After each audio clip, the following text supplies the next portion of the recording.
நடைபெற்று வந்த பாராலிம்பிக் போட்டிகளின் நிறைவு விழா, கண்ணை கவர்ந்த வான வேடிக்கைகள் மற்றும் கலை நிகழ்ச்சிகள்.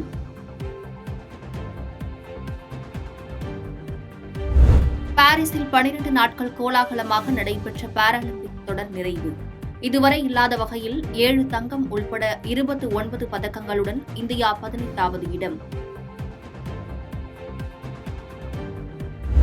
பாராலிம்பிக் விளையாட்டுப் போட்டிகள் மிகவும் வரலாற்று சிறப்பு மிக்கதாக அமைந்திருந்தது.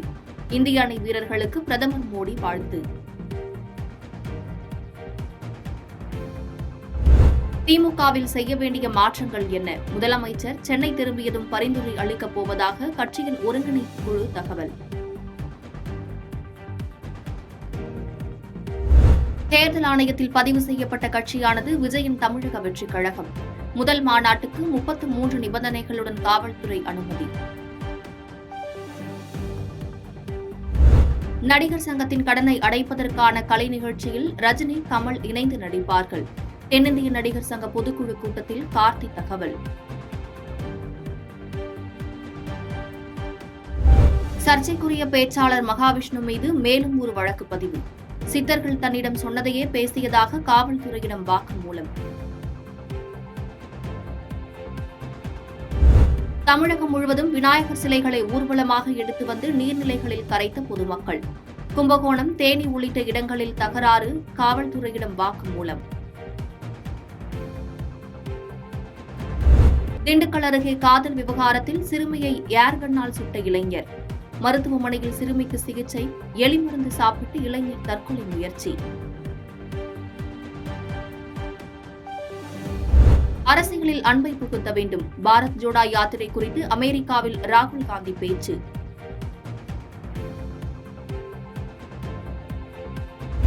காங்கிரஸ் கட்சியிலிருந்து விலகுமாறு மல்யுத்த வீரர் பஜ்ரங் புனியாவிற்கு கொலை மிரட்டல்.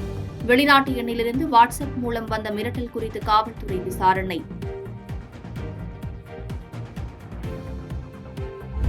பெண் பயிற்சி மருத்துவர் கொலை விவகாரத்தில் மேற்கு வங்கத்தில் நீடிக்கும் மக்களின் போராட்டம்.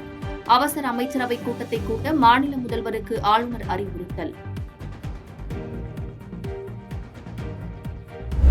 திரிணாமுல் காங்கிரஸ் எம்பி ஜவஹர்ஸ்கார் ராஜினாமா. பாலியல் வழக்கில் மேற்கு வங்க அரசு உரிய நடவடிக்கை எடுக்கவில்லை என குற்றச்சாட்டு. அல்ஜீரியா நாட்டு அதிபர் தேர்தலில் தற்போதைய அதிபர் மீண்டும் வெற்றி. 95% வாக்குகளை பெற்றதாக அறிவிப்பு. வெனிசுலாவில் அதிபரை எதிர்த்து போட்டியிட்ட எதிர்க்கட்சி வேட்பாளருக்கு உயிருக்கு ஆபத்து. நாட்டை விட்டு வெளியேறி ஸ்பெயினில் தஞ்சமடைந்தார். அமெரிக்கா ஓபன் டென்னிஸ் தொடர் முதல் முறையாக பட்டத்தை வென்ற ஜானிக் சின்னர். பாதகம் செய்பவரை கண்டால் நாம் பயங்கொள்ளலாகாது பாப்பா. மோதி மிதித்து விடு பாப்பா, அவர் முகத்தில் உமிழ்ந்து விடு பாப்பா. அண்மை செய்திகளை உடனுக்குடன் தெரிந்து கொள்ள இணைந்திருங்கள் இயம்நாடு தொலைக்காட்சியுடன்.